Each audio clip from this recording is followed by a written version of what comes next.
पिछली कड़ी में हमने चर्चा की थी कि तैमूर लंग के आक्रमण के बाद दिल्ली सल्तनत का शिकंजा ढीला पड़ गया तथा गुजरात, मालवा एवं नागौर में मुसलमानों के स्वतंत्र राज्यों की स्थापना हो गई। इन राज्यों के सुल्तान वैसे तो आपस में लड़ते रहते थे, किंतु मेवाड़ के हिंदू राज्य को निगलने के लिए एक हो जाया करते थे। उन्होंने महाराणा कुंभा पर बार बार आक्रमण किए, किंतु महाराणा कुंभा उन सब पर भारी पड़ता था और उनमें कसकर मार लगाता था।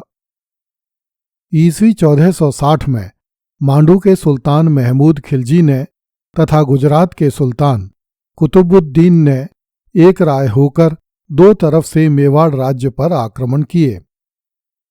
महाराणा कुंभा के शिलालेखों में कहा गया है कि कुंभा ने गुजरात तथा मालवा के सुल्तानों के सैन्य समुद्र का मंथन किया। सुप्रसिद्ध इतिहासकार गौरीशंकर हीराचंद ओझा ने लिखा है कि नागौर के मुसलमानों ने हिंदुओं को पीड़ा पहुंचाने के लिए नागौर में गौवध करना आरंभ किया। महाराणा कुंभा ने नागौर के मुसलमानों द्वारा किए जा रहे इस अनाचार का समाचार प्राप्त होने पर 50,000 घुड़सवार लेकर नागौर पर चढ़ाई की और नागौर दुर्ग पर अधिकार कर लिया। इस अभियान में नागौर के हजारों मुसलमान सैनिक मारे गए। महाराणा कुंभा के शिलालेखों में लिखा है कि कुंभा ने नागौर में काटने के लिए बांधी गई हजारों गऊओं को छुड़ा लिया। कुंभा ने नागौर नगर को नष्ट करके वहां पशुओं के लिए गोचर बना दिया। महाराणा ने नागौर शहर को मस्जिदों सहित जला दिया और शम्स खां के खजाने से विपुल रत्न संचय छीन लिया। उस काल की कुछ पुस्तकों में उल्लेख मिलता है कि नागौर में एक गाय को कष्ट में देखकर महाराणा इतना विचलित हो गया कि उसे पागलपन के दौरे पड़ने लगे। ईस्वी 1458 में गुजरात के सुल्तान अहमद शाह का एक पौत्र अब्दुल फतेह खां महमूद शाह की उपाधि धारण करके गुजरात के तख्त पर बैठा। भारत के इतिहास में उसे महमूद बेगड़ा के नाम से जाना जाता है। वह 12 वर्ष की आयु में सुल्तान बना तथा 65 वर्ष की आयु तक जीवित रहा। उसने 53 वर्ष की दीर्घ अवधि तक गुजरात के विशाल क्षेत्र पर शासन किया और चांपानेर, बड़ौदा, जूनागढ़, कच्छ आदि अनेक हिंदू राज्यों पर अधिकार जमा लिया। कहा जाता है कि महमूद शाह ने अपने जीवन में 2 दुर्ग जीते थे, जूनागढ़ तथा चांपानेर, इसलिए उसे 2 दुर्गों का स्वामी कहा गया। गुजराती भाषा में उसे बेगढ़ा कहा गया, जिसका अर्थ होता है 2 दुर्ग वाला। यही बेगढ़ा आगे चलकर बेगड़ा हो गया। जूनागढ़ का वास्तविक नाम गिरनार है। महमूद बेगड़ा ने ईस्वी 1454 में चांपानेर दुर्ग पर आक्रमण किया। जब चांपानेर के हिंदू राजा को अपनी पराजय निश्चित जान पड़ने लगी तो दुर्ग में रह रही औरतों ने जौहर किया तथा हिंदू वीरों ने अंतिम व्यक्ति के जीवित रहने तक युद्ध किया। महमूद ने चांपानेर के निकट महमूदाबाद नामक शहर बसाया।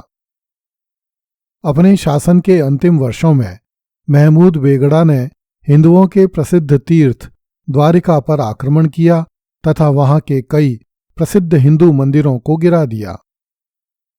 महमूद ने द्वारिका के निकट लूटपाट करने वाले समुद्री समूहों का भी दमन किया, जो भारत से मक्का जाने वाले हज यात्रियों को लूटते थे।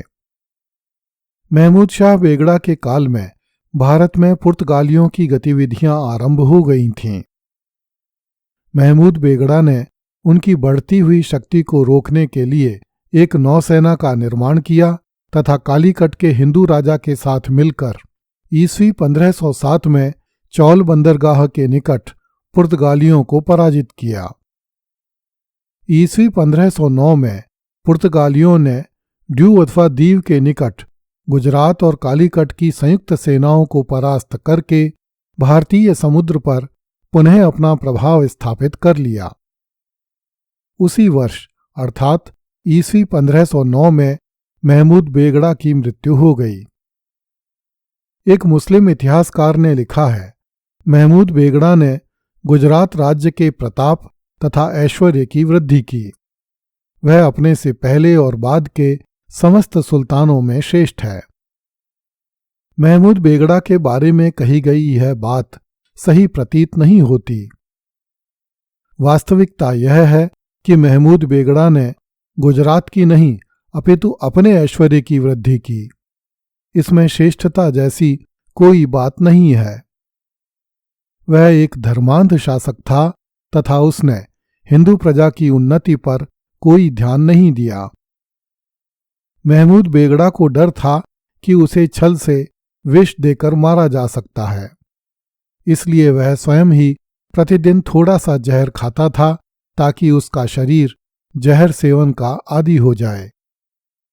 इस जहर के कुप्रभाव को रोकने के लिए महमूद को प्रतिदिन बहुत सारा भोजन करना पड़ता था, जिसमें शहद और केले प्रमुख थे। उस काल के पुर्तगालियों ने अपनी पुस्तकों में महमूद बेगड़ा के भोजन का बड़ा रोचक वर्णन किया है। उनके वर्णन अतिरंजना से भरे पड़े हैं। उन्होंने लिखा है कि महमूद बेगड़ा का व्यक्तित्व आकर्षक था। उसकी दाढ़ी कमर तक पहुंचती थी और मूछें इतनी लंबी थीं कि वह उन्हें सिर के ऊपर बांधता था। एक विदेशी यात्री बरबोसा के अनुसार महमूद को बचपन से ही किसी जहर का सेवन कराया गया था, अतः उसके हाथ पर यदि कोई मक्खी बैठ जाती थी तो वह फूलकर तुरंत मर जाती थी।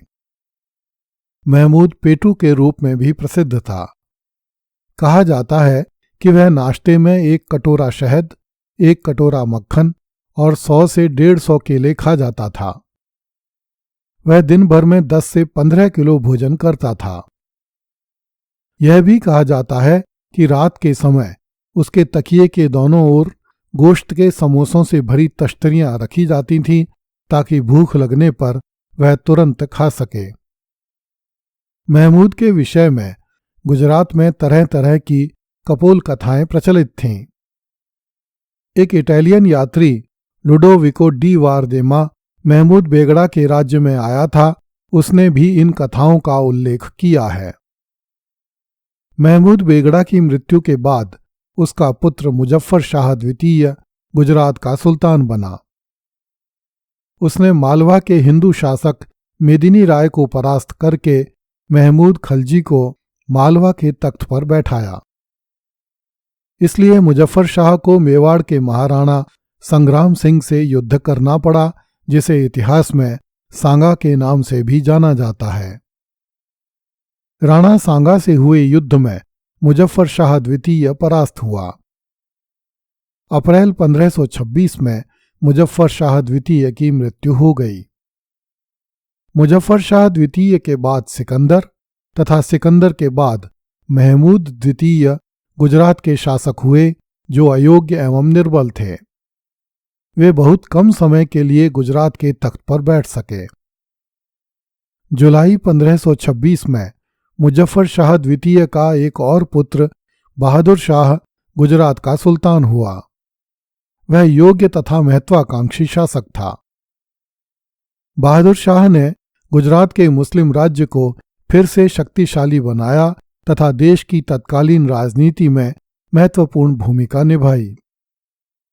उसी वर्ष समरकंद के निर्वासित मुगल शासक बाबर ने भारत पर आक्रमण करके दिल्ली सल्तनत को नष्ट कर दिया तथा दिल्ली और आगरा पर अधिकार कर लिया।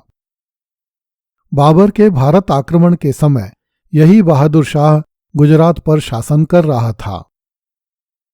गुजरात के सुल्तानों के समय में गुजरात के हिंदुओं को मुसलमान बनाने की जो प्रक्रिया आरंभ हुई, वह सैकड़ों साल तक जारी रही। एक उदाहरण से इस बात को समझा